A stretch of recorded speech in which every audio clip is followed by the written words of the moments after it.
parole aux associations.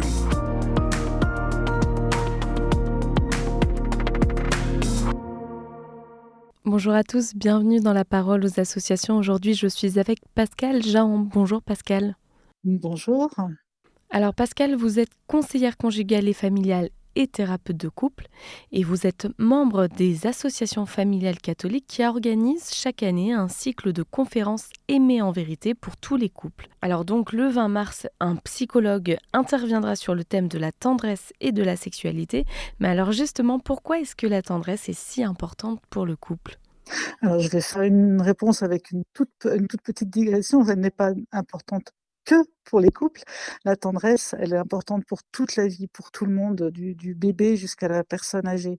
Comme ça a été chanté par un certain nombre de chanteurs, une chanson qui a été souvent reprise, hein, on peut vivre sans la gloire, on peut vivre sans argent, on peut vivre sans beaucoup de choses, mais on ne peut pas vivre sans tendresse. La tendresse, elle nourrit l'amour, elle nourrit la vie. C'est des marques d'attachement, c'est des marques d'intérêt, d'attention à l'autre, d'intérêt, des petits gestes tout simples, une caresse, un sourire, une attention, une parole. De la tendresse, c'est tout ça à la fois. Alors justement, dans le couple, comment est-ce que la tendresse nourrit cette sexualité ? Alors évidemment, elle ne remplace pas la sexualité. On peut dire qu'elle la prépare parce que une relation sexuelle qui arrive dans un cadre dans lequel il n'y a aucune tendresse, déconnectée de la tendresse, c'est peut-être un peu triste, un peu pauvre.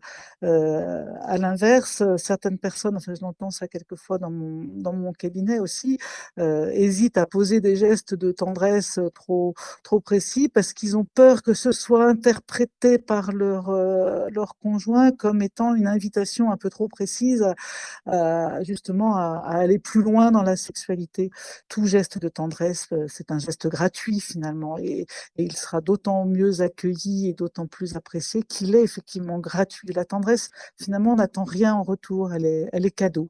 Elle est cadeau pour nourrir voilà, l'attachement et l'amour qu'on a l'un pour l'autre.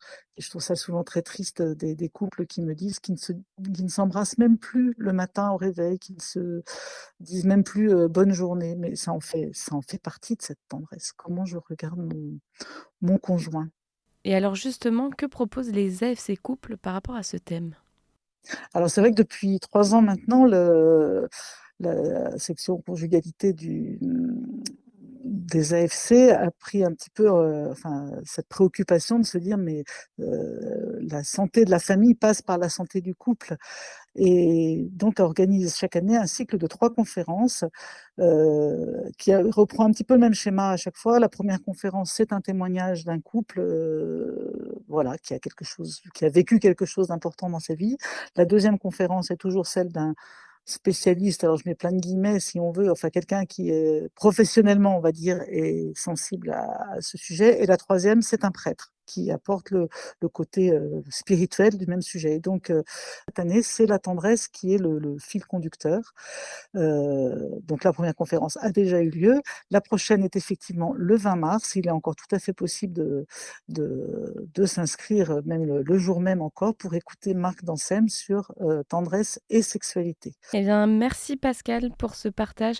Je rappelle que les inscriptions sont ouvertes à tous, adhérents ou non Tout à fait. adhérents, et donc on peut s'inscrire via le site internet afc-france.org. Je vous souhaite une très belle journée. Moi aussi, avec beaucoup de tendresse pour tous.